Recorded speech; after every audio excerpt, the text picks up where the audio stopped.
So dear students, welcome again in this lecture room. तो आप जानते हैं कि हमने जो किंगडम प्रोटिस्टा वो हमने कंप्लीट किया। तो उसमें हमने पहले जनरल कैरेक्टर्स पढ़े किसके, किंगडम प्रोटिस्टा के। तो उसके बाद टाइप्स में जो प्रोटिस्टा था, पहले मैं थोड़ा बहुत रिकैप करूं। किंगडम प्रोटिस्टा पहले हमने इसके जनरल कैरेक्टर्स पढ़ लिए। उसके बाद उसकी क्लासिफिकेशन या टाइप्स मैं कहूँ तो उस वक्त मैंने बताया ये जो किंगडम प्रोटिस्टा है इसको हम 3 ग्रुप्स में डिवाइड करते हैं। First is called as photosynthetic protist, second is called as slime moulds and the last one is protozoans. उसके बाद फोटोसिंथेटिक प्रोटिस्ट जो है हमने वो भी डिटेल में पढ़े, तो उनकी क्लासिफिकेशन। उसके बाद स्लाइम माउल्ड्स, उसके बाद प्रोटोजोन्स, तो उनमें वो डिटेल पढ़ लिया। तो मैंने बताया इनके 4 ग्रुप्स होते हैं। कौन कौन? नंबर 1 फ्लाइलेट्स हैं, सीलिएट्स हैं, हेमोबॉइड प्रोटोजोन्स है और स्पोरोजोन्स। तो ये हमने कंप्लीट किया। तो अब हम नया टॉपिक जो शुरू आज से करेंगे, that is called as kingdom fungi. Very important as for both board examination as well as NEET examination purpose. इसमें से बहुत से क्वेश्चंस आते हैं, तो आप पूरी तरह ध्यान देंगे इसके लिए, ठीक है। तो कोई कन्फ्यूजन होगा तो please raise that hand at that time, तो वो कन्फ्यूजन भी दूर करेंगे। या कोई पॉइंट ऐसा हो जो आपको अंडरस्टैंड हो तो उसी वक्त बता देना, ठीक है। तो पहले मैं बताऊँ जो टर्म फंजे है, तो इनको हम कॉमनली मशरूम्स कहते हैं। These are called as mushrooms. तो जब भी मशरूम की टर्म हमें सामने आती है, कोई हमें बताता है या हम सुनते हैं, तो उस वक्त हमारा ध्यान उस तरफ जाता है कि ये खाने के लिए होते हैं ना। हम घर में मशरूम्स पकाते हैं, खाते हैं। तो जब भी मशरूम की टर्म आती है तो हमारा ध्यान पड़ता है उसी की तरफ, ये खाने के ये होते हैं। लेकिन सब मशरूम्स जो हैं खाने के लिए नहीं होते हैं। कुछ ऐसे पॉइजनस होते हैं, अगर वो हमारी बॉडी के अंदर हो जाएंगे दाखिल, तो उस वक्त they will cause a number of troubles in human beings, even they led to death of a person. तो जब भी आप कहीं पे जाएंगे, उनको देखेंगे, तो प्लीज़ टेक केयर, या टीचर से कहे कि कौन सी स्पीशीज़ इनमें एडिबल है। तो इसके बाद हम देखते हैं ये जो मशरूम है, अगर इनकी डिफिनीशन हम बताएंगे कैसे, मतलब कभी कभी आपको एग्ज़ाम में आता है डिफाइन फंजे। तो फंजे जो है, these are non green plants. पहले जब देखते हैं, दीज आर नॉन ग्रीन, या हम कहते हैं एक्लोरोफिलस। यानी इनमें क्लोरोफिल प्रेजेंट नहीं होता है, ये नॉन ग्रीन होते हैं। These are non green plants are achlorophyllous and eukaryotic है in nature, and they are mostly saprophytes. Saprophytes. तो जो सैप्रोफाइट्स टर्म यहाँ पर लेते हैं, तो सैप्रोफाइट इसका लिटरल मीनिंग जो है रॉटन एग। जहाँ पर ये फंगस पाएंगे आप, तो वहाँ पर डिकम्पोजिशन होती है, तो वहाँ जो स्मेल आती है, जो एक सड़ा हुआ अंडा होता है ना, उसमें बैड स्मेल होती है, तो उसे कहते हैं हम रॉटन एग। तो जो स्मेल वहाँ आती है, यहाँ भी वही स्मेल आती है, इसलिए उनको हम सैप्रोफाइट्स कहते हैं। So we can say the fungi are non green achlorophyllous organisms and are saprophytic in their mode of nutrition. तो ये फंजे जो है, आपने देखा होगा, दे आर ऑफ वेरियस, आपने देखे भी होंगे। मिसाल के तौर पर यहाँ पर आपने देखा होगा सो पफ बॉल्स, देखे हैं पफ बॉल्स। हम जब छोटे थे उनके साथ खेला करते थे, हम अपनी पाँव से उनको दांत मारते थे, वहाँ से वो धुआं निकलता था। So they are called as puff balls या ब्रैकेट फंजे। ब्रैकेट फंजे आपने देखा होगा, जो प्लांट्स होते हैं, बड़े ट्रीज होते हैं, तो इनके स्टेम पर ये ब्रैकेट लाइक स्ट्रक्चर बनाते हैं। So they are called as bracket fungi. या आपने ईस्ट का भी नाम सुना होगा, है ना। ईस्ट वेरी इंपॉर्टेंट ऑर्गेनिज्म, क्योंकि उनकी यूटिलाइजेशन जो है हम बेकरी शॉप्स में इस्तेमाल करते हैं इनको, है ना। As well as alcohol production के लिए भी हम इनको इस्तेमाल करते हैं। इसी के अलावा और एक है, कहते हैं कि वो ऑर्गेनिज्म जो डिजीज़ काज करते हैं। आपने देखा होगा जो मस्टर्ड प्लांट है ना, मस्टर्ड प्लांट देखा है, जिसे हम कश्मीरी में क्या कहते हैं, तिल गोगुल कहते हैं, या सरसों का प्लांट आपने देखा होगा, तो उसके लीफ पर वो वाइट पैच होते हैं, देखिए वाइट निशानात होते हैं। तो वो निशानात कुछ नहीं होते बल्कि वो फंगस होते हैं, दे आर फंगस। तो आप लिखे यहाँ पर white patch on leaves of mustard. तो जब आप देखते होंगे वो they are also called as fungi. या इसी तरह आपने ब्रेड देखी होगी, है ना। तो आज जब हम रोटी खाते हैं, कभी कभी ऐसा होता है, रोटी को हम ऐसे ही रखते हैं 2-3 दिन 4 दिन के लिए, तो फिर हम देखते हैं वहाँ वो क्या होता है, सो ब्लैक कॉटनी स्ट्रक्चर होता है ना। तो that is a fungus that is called as rhizopus. तो ये उस पर बनता है। तो यहाँ पर ये फंगस, या हम कहेंगे तो फंगस आर एवरीवेयर, जहाँ भी हम जाएंगे फंगस हम पाएंगे। तो अब अगर ले लेंगे हम इनका हैबिटेट कहाँ कहाँ पर ये पाए जाते हैं। हैबिटेट या पहले मैं बताऊँ यहाँ जनरल कैरेक्टर्स, यहाँ पे लिखो, क्योंकि कभी कभी एग्जाम में आता है, बोर्ड एग्जाम में, what are general characters of fungi, या write general characters of kingdom fungi. तो जनरल कैरेक्टर्स हम यहाँ ले लेंगे। पहले general characters, first habitat, definition मैंने आपको बताई, ये क्या होते हैं, these are achlorophyllous non green plants which are saprophytic in their mode of nutrition. तो यहाँ पर हम देखते हैं हैबिटेट ले लेंगे पहले। तो हैबिटेट जो है that is called as living and dwelling place of an organism, या मैंने आपको बहुत बार बताया it is also called as address, है ना। हैबिटेट जो है इसको एड्रेस भी बोलते हैं हम। कहाँ से आए, आप कहाँ रहते हैं, दैट इज योर एड्रेस, या address your we can say that is your habitat. तो इसी तरह ये फंजे जो है इनका habitat, they are found in all habitats, they are both aquatic, पानी में भी वो पाए जाते हैं, दे आर टेरेस्ट्रियल, ज़मीन पर भी पाए जाते हैं, और वो हवा में भी होते हैं, in air in the form of spores, है ना, हवा में भी होते हैं। So we can say they are cosmopolitan, आप इनको they are cosmopolitan in habitat. Cosmopolitan means they are found everywhere, पानी में भी होते हैं एक्वेटिक, टेरेस्ट्रियल भी होते हैं, और हवा में भी होते हैं। तो उसके बाद अगर हम ले लेंगे इनकी न्यूट्रिशन, सेकंड कैरेक्टर यहाँ लिखो आप, न्यूट्रिशन, यानी किस तरह ये अपना फूड मटेरियल हासिल करते हैं, नरिशमेंट कैसे किस तरह लेते हैं।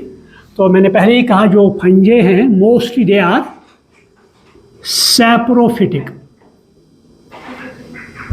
Mostly they are saprophytic, that is they obtain their nourishment from dead organic matter। जहाँ भी आप डेड ऑर्गेनिक मैटर पाओगे वहाँ पर फंगस होते हैं, चाहे कावडंग क्यों ना हो, है ना। कावडंग हम इस्तेमाल ही करते हैं, उन पर हम फंगस जो खाते हैं, हम एडिबल फंगस, उन पर हम वही उगाते हैं जो कावडंग होता है।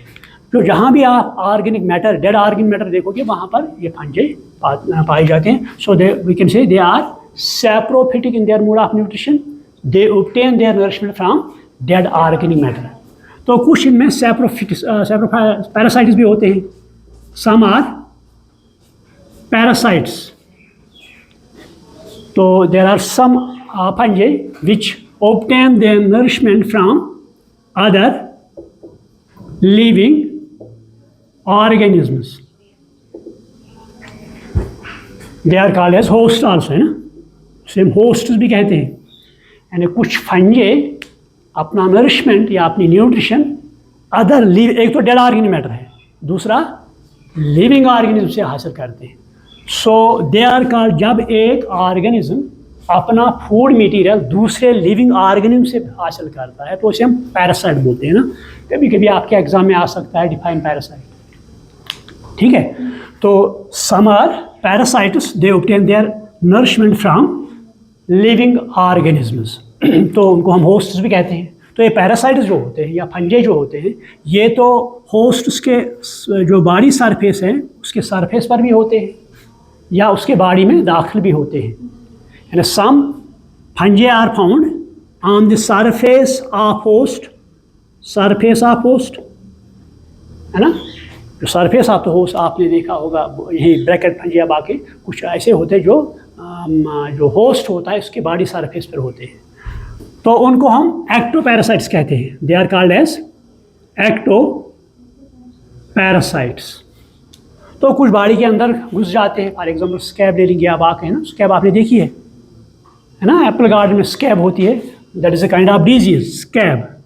तो वो फंजे से होती है, तो वो फंजे जो है उसे हम कहते हैं Venturia, and the fungus that causes scab called as Venturia. तो ये फंगस होता है जो हमारी जो एप्पल गार्डन्स है यहाँ पर ये स्कैब फैलाता है डिजीज़। तो ये उस होस्ट के बॉडी के अंदर दाखिल होते हैं, तो they are called as endoparasites, they are called as. So आप यहाँ लिखेंगे some fungi are parasites, some fungi are saprophytes. तो यहाँ पर कभी कभी क्या होता है, ये कभी कभी ये फंजे जो होती हैं, मान लो ये सैप्रोफाइट्स हैं या मान लो ये पैरासाइट्स हैं, कभी कुछ ऐसे होते हैं जो मोड ऑफ न्यूट्रिशन चेंज करते हैं, यानी कुछ फंजे मान लो दे आर पैरासाइट्स या दे आर सैप्रोफाइट्स, कभी वो क्या करते हैं कि वो अपना न्यूट्रिशन पैटर्न चेंज करते हैं। For example they are saprophytes, they now will become parasites. Suppose they are parasites, now they will become saprophytes. तो कुछ ऐसे हैं जो अपना पैटर्न या न्यूट्रिशनल पैटर्न चेंज नहीं करते हैं, तो इस बुनियाद पर उनको हम दो ग्रुप्स में क्लासिफाई करते हैं। हालांकि आपके एनसीईआरटी में ये नहीं है, फिर भी आपको, क्योंकि हो सकता है कभी किताब में कोई ये टर्म हो तो फिर आपको प्रॉब्लम होती है न जानने में, ठीक है। They are called as obligate, obligate, some are called as facultative, facultative. Obligate organisms are those, for example they are parasites, obligate parasites, ये अपना न्यूट्रिशनल पैटर्न चेंज नहीं कर सकते, ठीक है। ओब्लिगेट पैरासाइट्स या ओब्लिगेट सैप्रोफाइट्स, आप इस तरह लिखो, ओब्लिगेट पैरासाइट्स और obligate saprophytes do not change their nutritional pattern. Obligate parasites और obligate saprophytes do not change their nutritional pattern.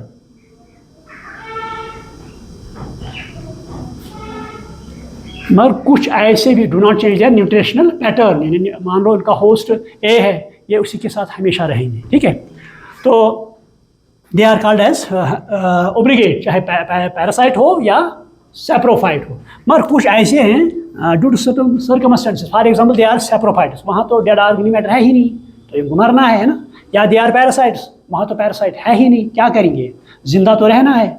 Now they will change their nutritional need, so they will become saprophytes or they will become, so those are called as facultative organisms।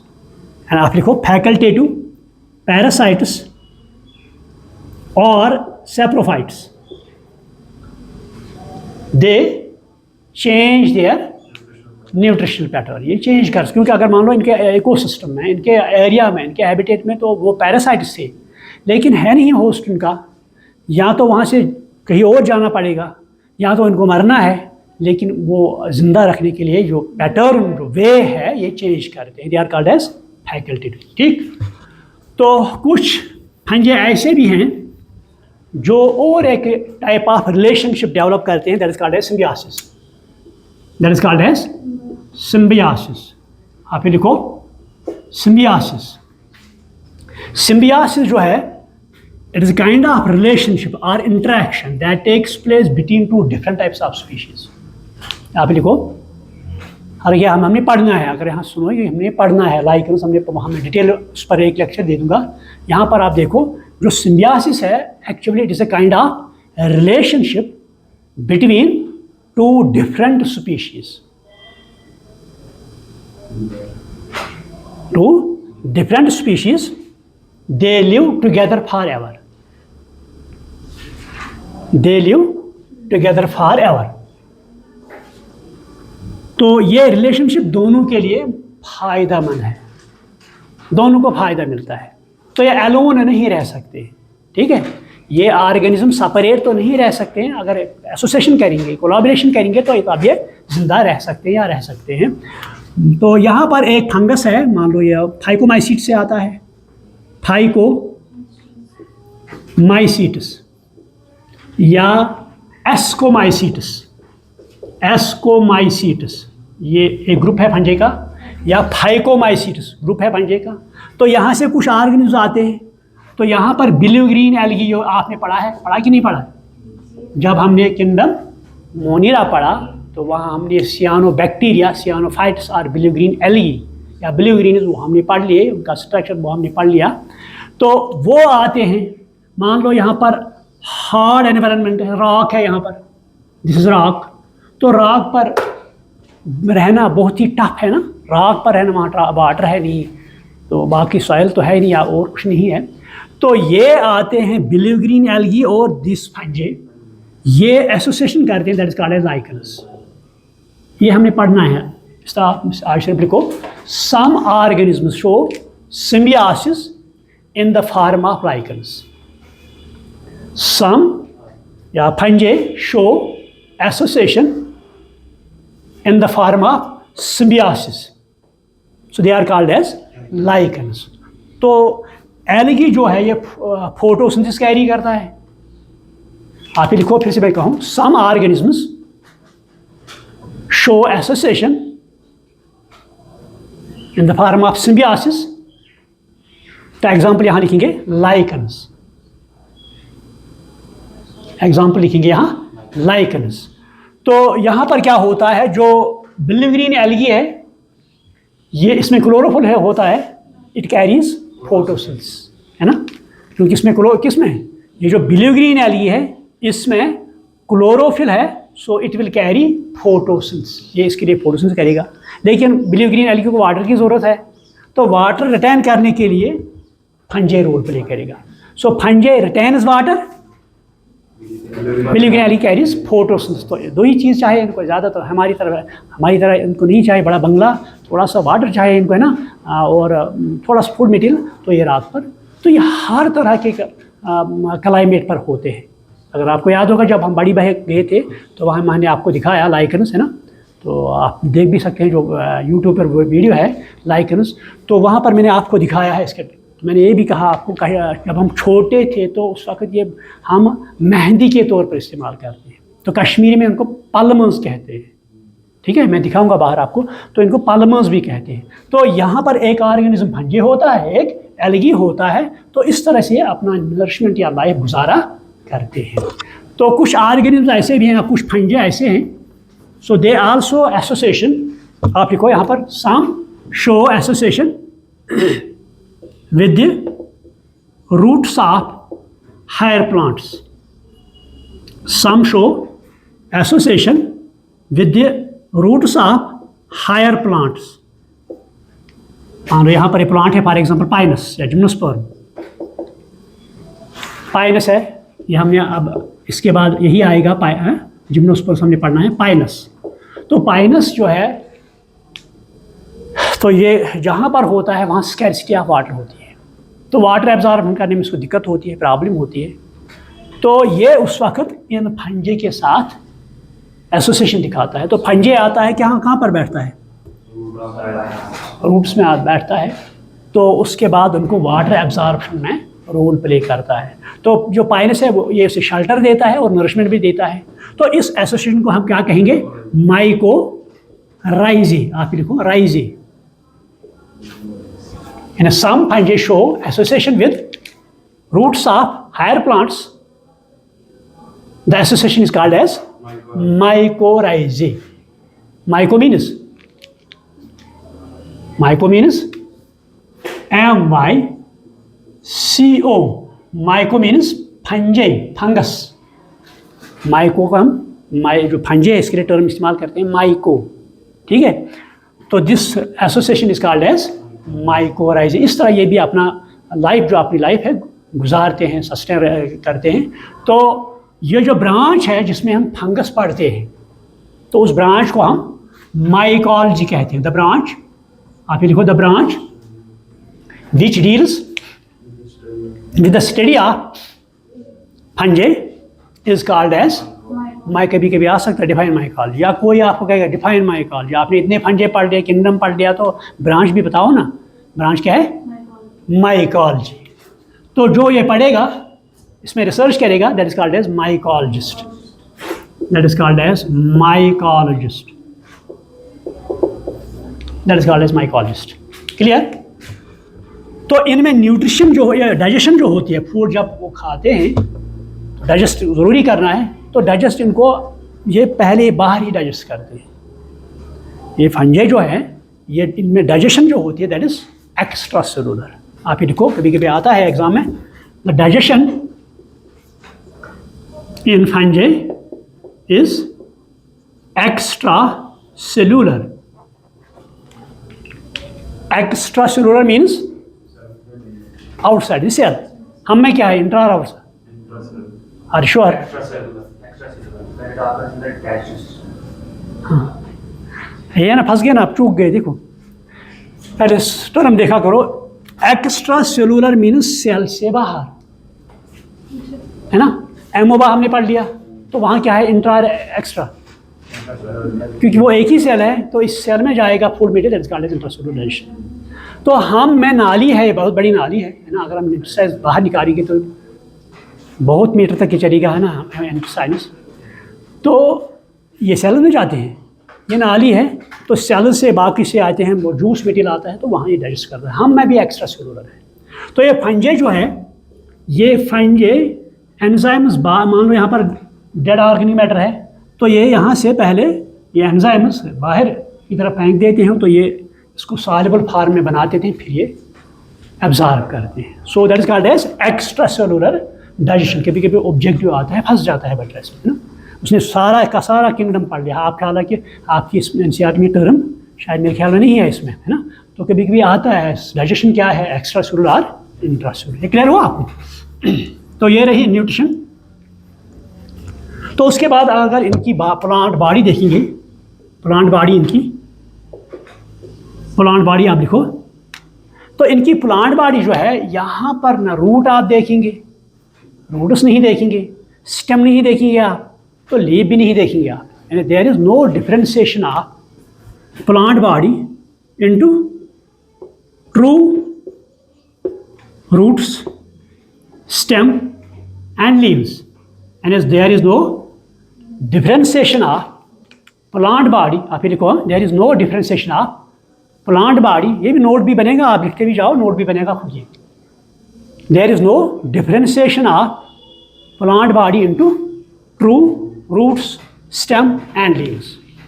तो फिर इस plant body को क्या कहेंगे हम? This is called as thallus.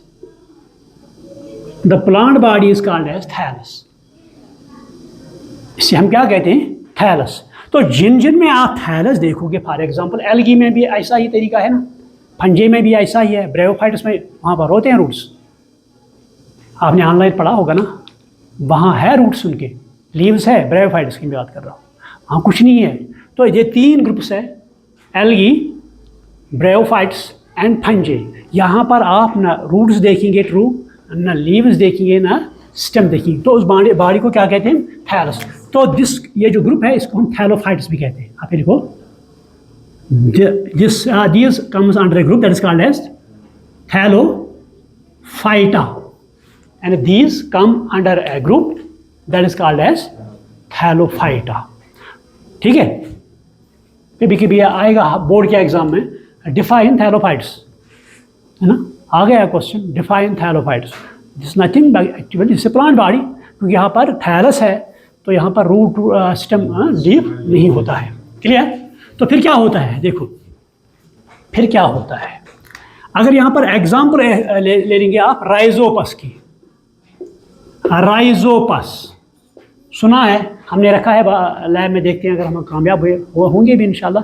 तो जब वो आएगा इसमें कॉटनी अपीयरेंस, तो उसके बाद हम उसको माइक्रोस्कोप में देखेंगे, स्पोर्स देखेंगे, बाकी जो थैलस का स्ट्रक्चर वो देखेंगे। तो यहाँ पर भी थोड़ा इसी के बारे में पढ़ेंगे। तो इनका जो प्लांट बॉडी जो होती है, थैलस होता है, तो इसके कुछ पार्ट्स होते हैं, यानी the thallus of rhizopus. Rhizopus जो है, इसका और एक नाम है ब्रेड माउल्ड, कभी कभी आता है एग्जाम में, ब्रेड माउल्ड।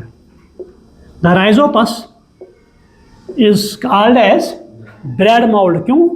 क्योंकि इसका फूड मटेरियल या होस्ट है डेड, इज रोटी जो है ना, रोटी किस किस्म की रोटी हो उस पर ये पाया जाता है, तभी तो इसे क्या कहते हैं हम, ब्रेड माउल्ड। ठीक है, तो उसका प्लांट बॉडी जो है इसके बहुत से पार्ट्स होते हैं। मान लो यहाँ पर ये ब्रेड है, दिस इज ब्रेड, तो एक पार्ट ये राइजोपस जो है इस ब्रेड में भेजेगा, they will be unicellular structures, यानी इस प्लांट बॉडी का एक पार्ट है किस में जाएगा, होस्ट में जाएगा, या ये डेड ऑर्गेनिक मैटर में चला जाएगा। So that acts as a root like structure, तो उसे हम राइजॉइड्स कहते हैं, राइजॉइड्स। आप ये लिखो, the part of plant which enters into host, the part of plant which enters into host or unicellular thread-like structures, the part of a plant that enters into the dead organic matter या आप host लिखिए are unicellular thread-like structures, they are called as rhizoids, so they act as roots। तो जो इनकी function है, जो root function carry करता है एब्जॉर्प्शन के लिए या फिक्सेशन के लिए, तो वो ये राइजॉइड्स भी करते हैं। So we call them as roots. Clear? तो उसके बाद यहाँ पर और एक पार्ट्स का है, वो इस ऑर्गेनिक मैटर पर या होस्ट पर फैलता है, वो फैलता है इसमें, so that is called as stolonifer. Stolonifer ये जो एक तो होस्ट में चला गया या डेड ऑर्गेनिक मैटर में चला गया, एक तो इस होस्ट पर फैलेगा, सो काट नहीं रहेगा ना, वो थ्रेड लाइक स्ट्रक्चर्स जिसे हम हाइफा भी यहाँ बोलते हैं, thread like structure. So these thread like structures are called as hyphae, they are called as hyphae. तो हाइफे जो है this is the structural unit of fungus. आप ये देखो, द हाइफे आर, ये ऑब्जेक्टिव आता है अक्सर, the hyphae are structural unit of fungi, है ना। जिस तरह मतलब नेफ्रॉन को क्या कहते हैं, फंक्शन यूनिट ऑफ किडनी, वहाँ तो फंक्शन यूनिट ऑफ किडनी है ना। सेल को क्या कहते हैं, बेसिक यूनिट ऑफ लाइफ, इसी तरह इसको कहते हैं स्ट्रक्चरल यूनिट ऑफ फंजे। क्लियर? तो यहाँ पर ये फैलते हैं यहाँ पर, तो जब ये उनका बहुत से ये थ्रेड्स आते हैं, हाइफे आते हैं, तो ये एक स्ट्रक्चर बनाता है, उसको हम माइसीलियम कहते हैं। दैट इज कॉल्ड एज, आप ये लिखो, the network of hyphae, the network of hyphae is called as mycelium, it is called as mycelium. तो ये माइसीलियम जो है ये 3 तरह का होता है, हालांकि आपकी एनसीईआरटी में नहीं दिया गया है, लेकिन फिर भी आप बोर्ड एग्जाम में लिख सकते हैं। ठीक है, तो जो माइसीलियम है ये 3 तरह का होता है, depending upon the pattern of this hyphae. जो हाइफे इसमें थ्रेड लाइक स्ट्रक्चर्स है, ये किस तरह इसमें इंटरवोवन होते हैं, तो एक में दे आर क्लोजली इंटरवोवन। आप लिखो, in some cases the hyphae are closely packed और इंटरवोवन। इंटरवोवन, क्लोजली पैक्ड है। जिस तरह हम सॉलिड्स को क्या कहते हैं, सॉलिड्स में क्या है, the items are closely packed, है ना। गैस में क्या है, दे आर फ्री। सो यहाँ पर दे आर क्लोजली पैक्ड, तो उस माइसीलियम को हम प्लेक्टन कैमा कहते हैं। This called as plectenchyma, this called as plectenchyma. यानी when hyphae are closely attached या closely packed, such mycelium is called as plectenchyma. लेकिन कुछ ऐसे भी होते हैं जहाँ पर ये hyphae they are loosely interwoven और लूजली पैक्ड। आप देखो, in some cases the hyphae are loosely arranged, the hyphae are loosely arranged So such mycelium is called as prosenchyma.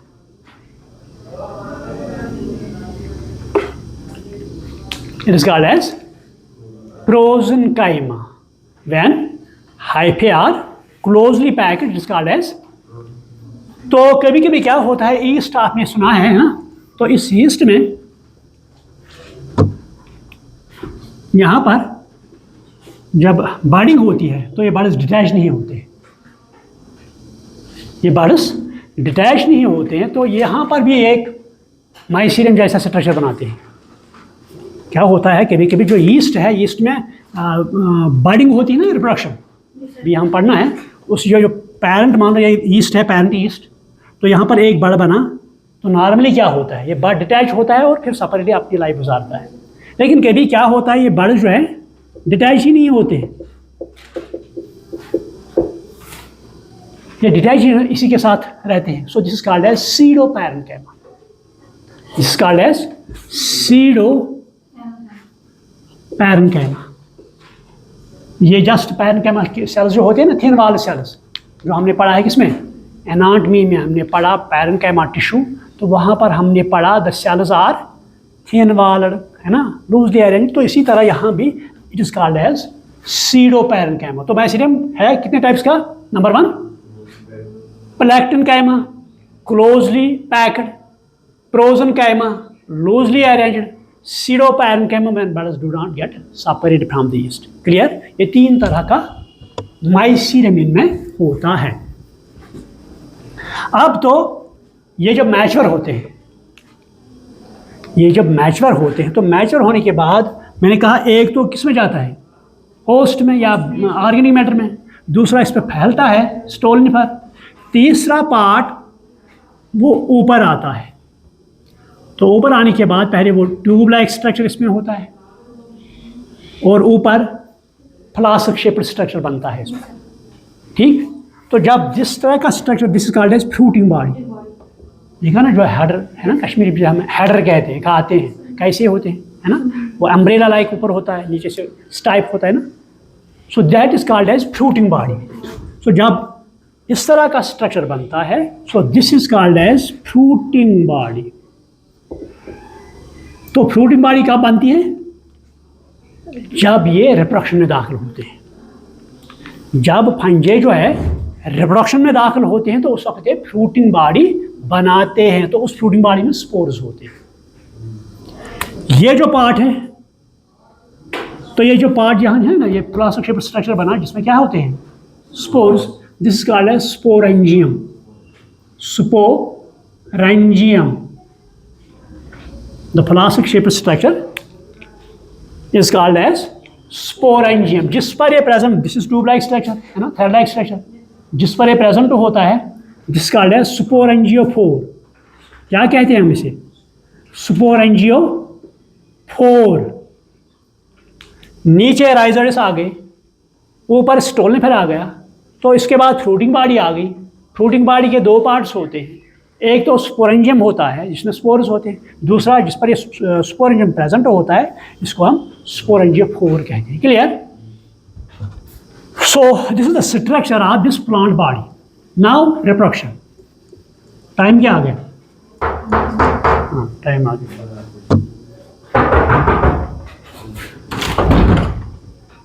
आठ मिनट आप